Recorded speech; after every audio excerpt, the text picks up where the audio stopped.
As police continue to investigate the stabbing death of Barnard College student Tessa Majors, allegedly by 13 and 14-year-olds, police admit young teenagers are responsible for a spike in robberies. Small number of kids, less than 18, that are involved in a disproportionate amount of robberies. What happened to Majors here in Morningside Park? Police say started out as a robbery, then escalated. Pix 11 has learned the number of teens ages 15 and under arrested for serious crimes is up 25% compared to last year. And the crimes are being done in Harlem and in the Bronx. What we traditionally will see is 16 to 18, much more common. 13 is young. I mean, I think it should disturb any New Yorker when we have a child involved in something this serious. It is disturbing to this mother and her 14-year-old daughter, who was recently robbed herself.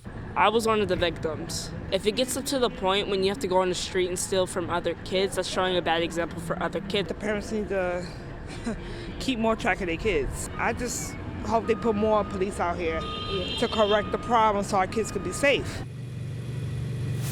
And the police commissioner also mentioned a case where a 16-year-old in Harlem was arrested 22 times for serious crime. How does that happen? Well, the NYPD says it will continue to work with the community and build more programs to get teens off the streets. In the meantime, if you have any information on two 14-year-olds police say are responsible for that college student's murder, they're still looking for those two 14-year-olds. Call Crime Stoppers. The number's right there. It's 800-577-TIPS. We're live in Morningside Heights tonight. Nicole Johnson, Pix 11 News. Really disturbing, Nicole. Thank you so much. All right, let's turn back to this weather outside. A beautiful picture out there, but it's cold. Gee. Yeah, this Arctic air, it's crossing its deep azure blue skies, and now we're talking about one more night, one more morning of tough, and then it gets better. At 24 in the city, right now we're averaging about a half a degree below the norm, and probably by tomorrow morning about a degree below the norm. And then it's going to moderate. This month could end up normal or slightly above normal, believe it or not.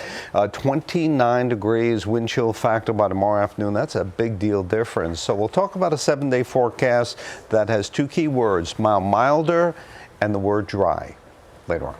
Gee, thank you so much. Well, we have been talking a lot this year about the retail apocalypse and the death of brick and mortar stores out there. Well, now we're getting a better idea of just how drastic the situation is. According to Coresight Research, more than 9,300 stores have closed in the U.S. this year alone, and that is a 59% increase from last year. In fact, it is the highest number since 2012, when the company first started tracking the data. Experts say that number is expected to continue to rise over the next few years dramatically. And since online sales make up 16% of retail sales, that could be by 2026, the number may rise to 20%.